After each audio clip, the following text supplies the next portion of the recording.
Alors dans cette petite vidéo, je te propose d'étudier de façon complète une fonction. Donc à l'aide des différents outils que l'on a développés dans d'autres vidéos. Donc on a une fonction ici polynôme et je vais te demander ici de déterminer donc le domaine de définition, les éventuelles asymptotes, le tableau de signe, le tableau de croissance, le tableau de courbure, les zéros de la fonction. Donc tout cela. Alors déjà c'est une fonction polynomiale. Et une fonction polynomiale, ce qui est pratique, c'est que l'on sait que systématiquement son domaine de définition, c'est l'ensemble des réels. Et donc qu'elle ne dispose pas d'asymptote verticale, qu'elle ne dispose non plus pas d'asymptote horizontale et d'asymptote oblique. Hein. C'est pas les fonctions les plus intéressantes en termes d'asymptote. Voilà. Mais on va étudier maintenant son signe, tableau de signe de cette fonction qui est définie sur l'ensemble des réels. Comment est-ce que l'on fait? Enfin non, peut-être avant d'étudier le tableau de signe, on va étudier les zéros de la fonction. Étudier les zéros de la fonction, c'est s'interroger sur quand est-ce que la fonction s'annule. Autrement dit, quand est-ce que f de x égale à 0. Pour quelle valeur de x la fonction s'annule? Donc l'argument, la fonction vaut 0. Pour quelle valeur ici est-ce que le résultat vaut 0 par la fonction?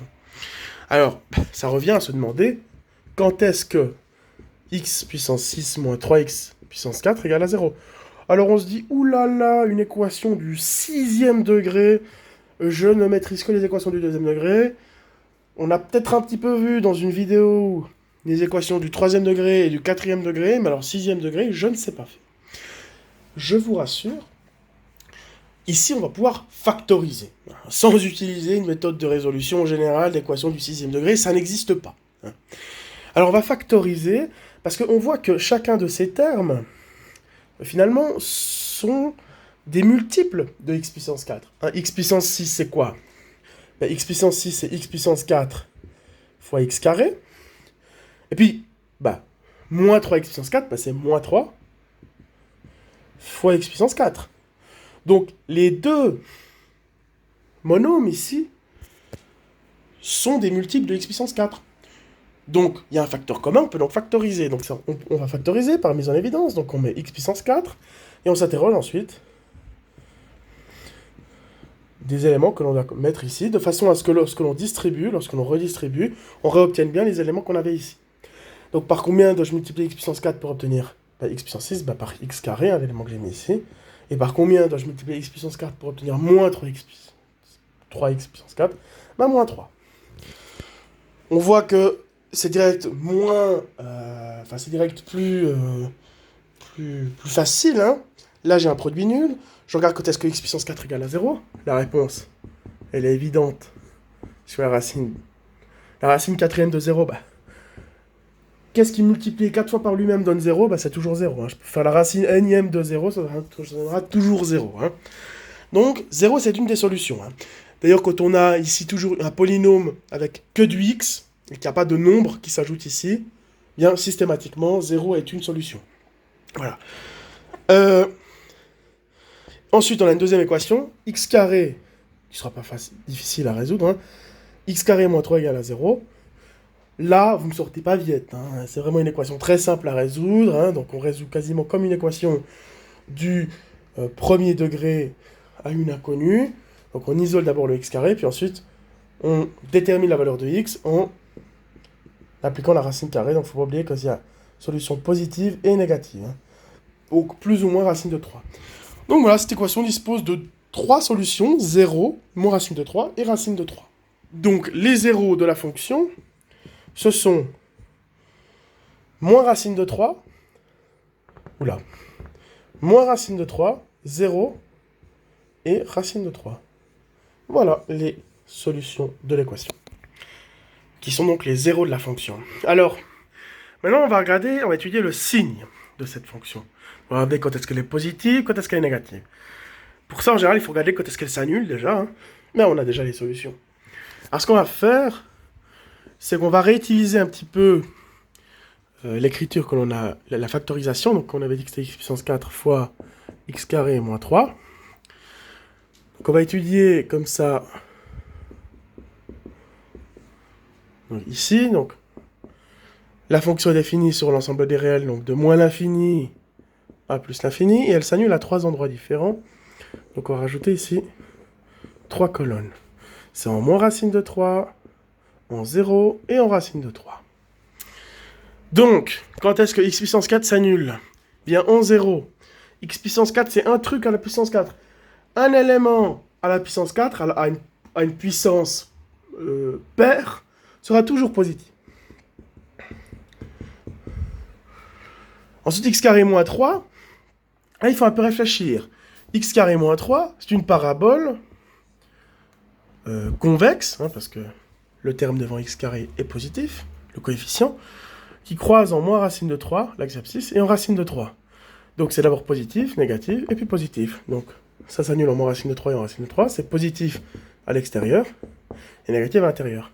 Donc le signe de la fonction, c'est quoi? C'est plus 0, moins 0, moins, plus, plus.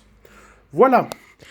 Donc la fonction est positive de moins l'infini à moins racine de 3, elle s'annule en moins racine de 3, elle est négative de moins racine de 3 à 0, enfin de moins racine de 3 à racine de 3, et puis de nouveau positive de racine de 3 plus l'infini. Voilà. Donc voilà pour le tableau de signes. Étudions dès lors le tableau de croissance de cette fonction. Pour ça, il va falloir étudier le signe de la dérivée. Donc déterminons la dérivée. Dérivée d'une fonction polynôme, c'est très simple, hein, il faut utiliser le théorème suivant. Hein. La dérivée de x puissance n, c'est n fois x puissance n moins 1. Hein.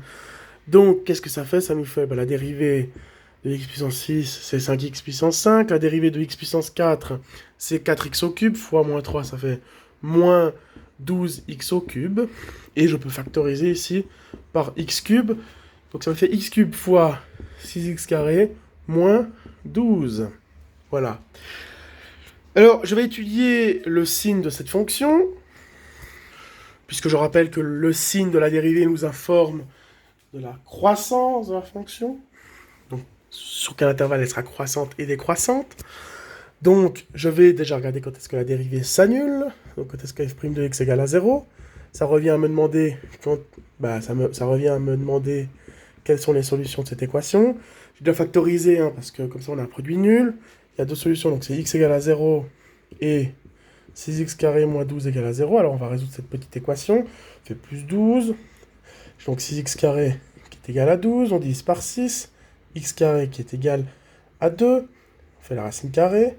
X est donc égal à plus ou moins racine de 2. Bien, c'est fait. Donc, on va pouvoir faire nos tableaux de croissance, nos tableaux de signes de la dérivée. Donc, le domaine de dérivabilité de cette fonction, c'est le même que le domaine de définition de la fonction, donc c'est-à-dire de moins l'infini à plus l'infini. La fonction dérivée s'annule à 3 endroits, en moins racine de 2, en 0 et en racine de 2. Voilà. Donc, on va étudier d'abord le signe de x au cube, puis ensuite le signe de 6x carré moins 12. Ensuite, on fera le signe de toute la dérivée en faisant le produit des signes. C'est bien décomposé comme ça. Ensuite, on aura une information sur la croissance de la fonction. Alors, x au cube, elle s'annule en quoi? Elle s'annule en 0. Alors, elle est négative avant et puis positive après. Hein. X au cube, hein, quand j'ai un élément négatif au cube, faire moins fois moins, ça fait plus. Puis remultiplier par moins, ça fait moins.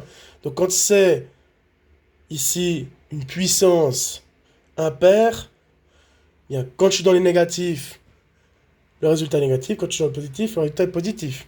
Voilà. Ensuite, 6x carré moins 12, c'est une parabole hein, convexe. Donc ça s'annule ici en moins racine de 2 et en racine de 2.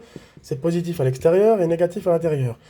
Donc ça veut dire que là, c'est moins 0, plus 0, moins 0, plus.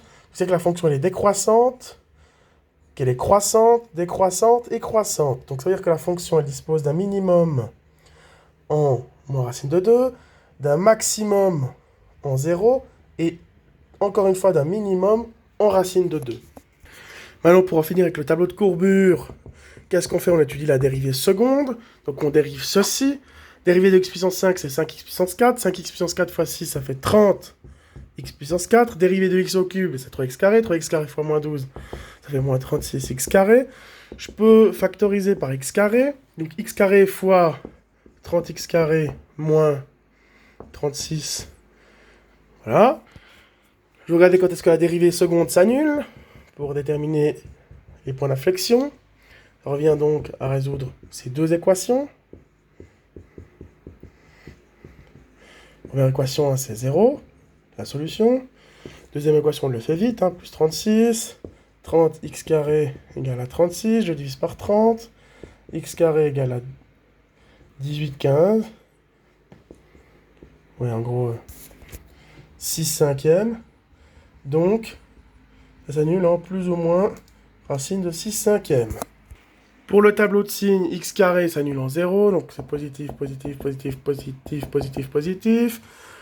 Ici, ça s'annule en moins racine de 6 cinquièmes et racine de 6 cinquièmes, donc c'est convexe, donc positif, 0, négatif, négatif, négatif, positif. Donc, c'est positif, nul, négatif, nul, positif. Donc, c'est-à-dire que la fonction elle est convexe, puis concave, puis concave, puis convexe. Il y a donc 3 points d'inflexion, c'est-à-dire des points où l'allure de la fonction change de concavité.